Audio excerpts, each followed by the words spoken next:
You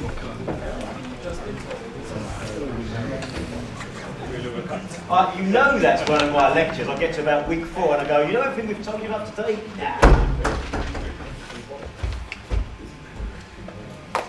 Okay, so the remainder, the remainder, like myself, Pushpa Martin, we're going to talk to you about projects in certain disciplinary areas, and probably comes as no real surprise to know that I'm here to talk to you about software engineering projects, but I am going to sneak in some general bits and pieces as well. That's the kind of guy I am. So, in terms of software engineering projects, I'm going to start at the end. Okay? So I'm not going to start at the beginning, I'm going to start at the end. A software engineering project usually results in the creation of a piece of software, either a web app or a mobile app or a desktop app, but sometimes a framework, sometimes there's no user interface. I've got one this year that's a framework for publishing videos, interactive videos on the web. And that can be used in applications, but the project itself is a framework. But it's a piece of software, and a software engineering project usually results in the creation of a piece of software. But I look around and I catch some people's eyes and I think, I can see it going through your head, yeah, I'm going to just rock along to my bedroom and barricade myself in for 6 months and I'm going to write this awesome piece of software and then I'll get my first and I'll be awesome. No, you'll fail. Right? A software engineering project does not involve you going off and barricading yourself away with an IDE for 6 months. It's about the journey, okay? The software is one of many components, and a final year project is an academic piece of work. We will, in many respects, expect you to do what we do when we do our 50% of time spent on research activities, okay? And that a lot of people find quite hard sometimes, but it's about the journey. If you take nothing else, take that away from what I'm saying. A good software engineering project will involve some research. And it won't be just about technology. Your research will cover the wider context. Where your work fits into an organisation, a subject domain, society as a whole. This is a crucial aspect of your literature review. Big part, a chunk of the marks. What work has been done before? What can you learn from it? A lot of people actually really struggle with literature reviews. They think, what's a literature review? And what they do is they write something that's basically like, first the earth cooled, and then the dinosaurs came, but they got too big and fat and they all died out. Right? And just start retelling the entire universe from start to finish and draw no conclusions from it. A literature review is a review, in many respects, in the same sense as a movie review. You wouldn't review Star Wars by saying, in Star Wars there's these 2 robots and they get in an escape pod and leave this spaceship and then they meet Luke Skywalker and then Luke Skywalker blows up the Death Star and this is my review of Star Wars. That's just a retelling of Star Wars. A review would say something like, Star Wars is one of the cinematic masterpieces of our time. It borrows from Kurosawa's Seven Samurai. The cinematography, places, and you get the idea, you review it. So that's what you do when you're doing this research. You review it in that sense. You critique it. You analyse sources against each other. You synthesise conclusions, meaning you bring your own conclusions out of what you have studied, what you have reviewed. Okay? So as you look at the work that's gone before you, other pieces of software, papers that have been published, theory, look at what you can learn from it. Draw it into your own context. Okay? And that is the start. A good software engineering will involve research. It will involve analysis, requirements analysis, predominantly in a software engineering project. You'll need to clearly define the problem. You will use formal methods to actually create a clear set of requirements. Okay? It might involve going into the business world, identifying what might go wrong, possible obstacles, showing how you might mitigate against these. But you will engage in analysis. You will analyse the problem. You will map out the problem. And that's what this is all about. Use having a clicky thing. The key thing about the requirements analysis is please don't just pluck requirements out of your arse. Okay? Here's a requirement, right here. Requirements have to come from somewhere. I said it's about the journey, right? The requirements might come from your real-world clients. It's already been said. Try to get a real-world client. Don't do a project for your imaginary friend. They always come off worse. Try and get a real-world client. And that's where you can... How do you turn what your client is wanting, what your client is telling you, into a set of requirements? There are formal methods to do so that hopefully the likes of Girini and up there have taught you. Okay? They come from somewhere, don't just make them up. Same when you go Moscowing your requirements. Why is a requirement a must-have? Maybe it's to do with your client's business model. Maybe they just told you it is. Fair enough. Maybe it's a prerequisite for other things that follow it. But don't just say, oh yes, requirement A must have. Next page. A good software engineering project involves project management, also known as a methodology in some respects. How are you going to organise your work? Every time I read the text, this project used the Agile methodology. There is no such thing as the Agile methodology. There are many Agile methodologies, okay? Agile is a blanket term for iterative development, relatively, and they have commonalities, the Agile methodologies, but they are not the same. There is no such thing as an Agile methodology. And you don't have to use Agile. Don't just think because you've heard the word Agile and you see it in lots of other final year projects, you have to use Agile. We teach you a tool chest over your degree. Lots and lots of tools. Your final year project, we are assessing you in how you use these tools. Now, if I said to you, okay, I'm going to teach you, I'm going to give you a tool chest, and I'm going to say it's going to be a screwdriver, a hammer, a drill, a baby's dummy, and a pack of nappies in the tool chest. And your task today, using the tools we've taught you, is to look after this baby. You want to then go to your tool chest and go, right, I've got to use every single one of these. I'm going to start with the drill. Part of what we're assessing you on is using the right tool at the right time. Okay? So don't just name drop techniques you think we're waiting to hear if they're wrong. If you say you're using Agile, then we expect that you are actually using it. Okay? But a good software engineering project involves project management. Okay? And you will need to have a clear project management methodology documented, and we'll expect you to see some evidence, to display some evidence that you've followed it. Okay? The design aspect involves you modelling your application. And again, you've been taught many tools in that tool chest. UML, ERDs, all the various modelling techniques, wireframes. But the key thing to take out of this is don't just shove a diagram in your document. At all points, we want to get into the journey, the context. Here's an ERD. What influenced you in the production of ERD? Some of the ERD may have come from requirements. Some of it may have come from basic constraints of technology. Explain your models, okay?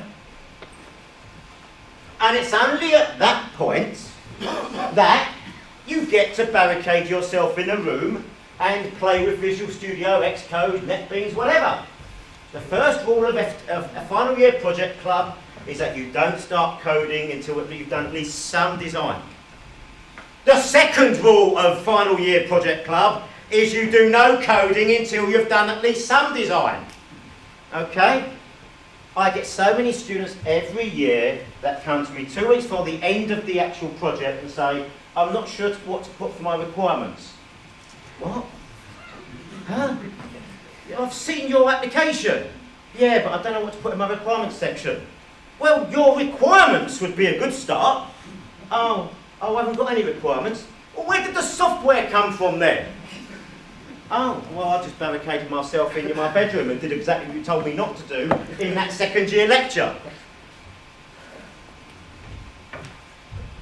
You can't sit down, crank out the application, and then go back and fake it.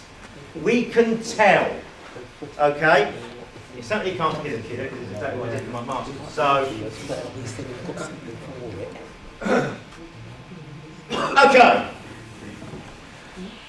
Testing and evaluation. The software engineering projects require this, and there's several streams to this. And a lot of people get confused with what the difference is. When we're talking about testing, we're usually referring to testing of a system. And there's two strands to that.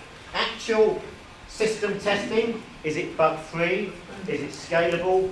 Does it operate without falling over? But it's quite possible for a piece of software to be utterly robust and bug-free, and then you give it to the user and they go, yeah, it don't crash, but it don't do what I want it to. So there's two strands to your testing, and we expect to see both. A good software engineering project will display both. You need to involve real people in your testing, if possible. Okay? Particularly in the second strand, the user acceptance. He's losing the word user acceptance. Okay? Evaluation is more broad. It's project focused, not application focused. Does the application solve the problem it set out to solve? Has the project been a success? Is the world a better place for your work? That's evaluation. So, and I'm rushing through this because I'm conscious of time. Should you do a software engineering project? Okay. Yes. Naturally. But the reality is, I'm going to skip ahead of the slide, right? Almost all final year projects, apart from the outright research projects, right? And even the research projects will probably involve software engineering techniques. Almost all final year projects in this school will have some amount of software engineering involved. You know, you will inevitably engage in some requirements analysis. You will use the modelling techniques you have been taught. All projects, more or less, will involve what I've just described to a varying degree. Even if it's not an overt, I'm going to develop a piece of software project. Okay? It's a no-brainer if you are doing software engineering. Ultimately, this should be the pinnacle of your university software engineering career. If you enjoy programming, if you're a pure computer science student, but you're good at programming, this seems tailor-made for you as well. And if you want to showcase your project as a launch pad for a career in software development, absolutely. But equally, if you're not good at, remember the final year project is an opportunity to learn. We teach you this tool chest, I mentioned that. I think sometimes we don't do enough to actually teach you that, yes, you can use that hammer and the chisel at the same time in a given context to achieve a goal. You do a lot of use of the hammer on its own and the chisel on its own, but not so much together. And the final year project is that opportunity to bring it all together. So if you're not super strong at programming, but you wish you were and you want to be, the final year project is a good opportunity to get that level of expertise. The best way to learn programming is to have an overarching project. And I've seen students who were adequate, weak, even, really turn out at the end of their final year projects and be light years ahead of when they started. So I'm going to talk about some of these numbers. Okay? That top one is out of the module descriptor. That's like university law. It's like the Bible. We're not allowed to break that, and we have to, do copious penalties and paperwork to change that. The bottom bit, is new for this year. It's slightly tweaked from what we had with the cover copy we've just handed in. Okay. What do you not notice appear anywhere in any of those tables? Bearing in mind the bottom table is the breakdown of what you write in the report. Yeah. The actual software. The actual software. And that comes back to what I was saying. You cannot get by just going away and barricading yourself in a room and writing a stonking piece of software. This is about the journey. This is an academic piece of work. The actual software is only assessed indirectly. Our marking criteria focuses heavily on the actual document, the report. You can implement the finest piece of software ever created and still fail. Okay? So, that said, if you haven't actually built anything, there's no design, no prototype, no actual artifact, then there isn't anything to write about. So, Paul's version of how to fail your project, I've already said the first one, go away and barricade yourself in a room furiously coding for 6 months and have nothing actually to hand in terms of a report. But equally, take that so much to heart that you spend 6 months doing a literature and state-of-the-art review and realise you've got no time left to actually produce anything in terms of software. Okay, so there's a balance here. Okay? So, here are some software engineers. If you're thinking, well, I know what not to do, I know broadly speaking what the structure is, but I'm still no closer to knowing what I want to do a software engineering project, but I'm no closer to knowing what software engineering project I want to do. Here are some I've had in the past. The bottom two are available this year. So, as JC mentioned, we all handed in some possible project ideas. And obviously I welcome any student, because I'm just a nice guy. I particularly welcome software engineering projects, and I have two of my own for anyone who's interested. You all know Nooblab, okay? If I literally get Nooblab's pants out quickly, so if I go Nooblab on some random bit of content,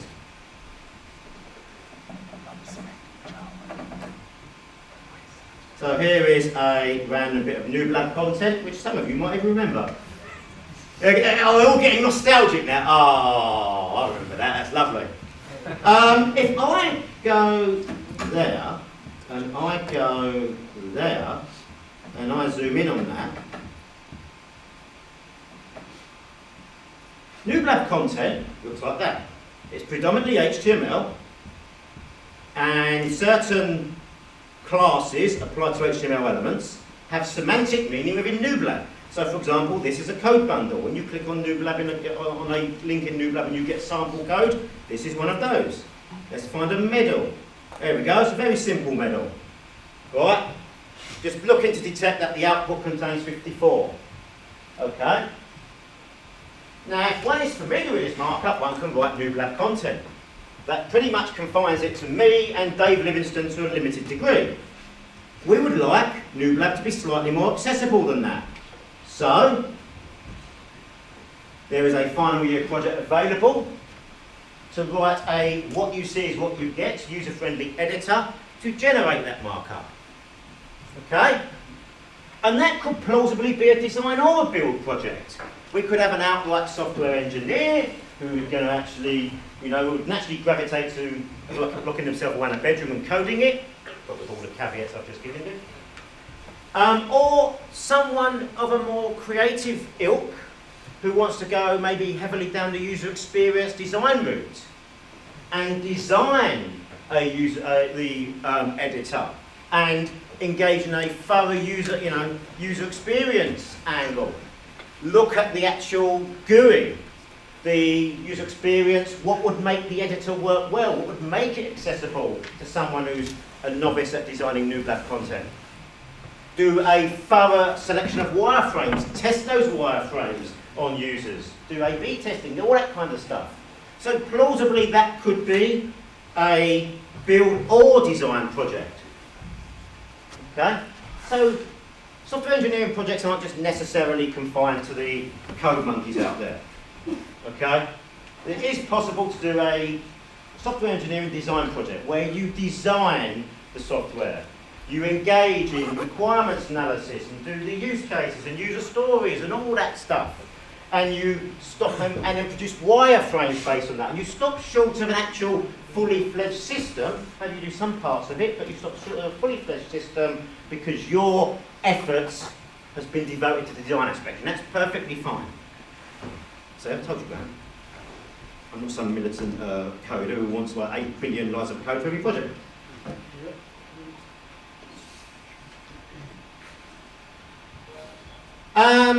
And there is also another project of mine, if you're interested in the assessment, actually extending an existing e-assessment tool that we developed as part of our research.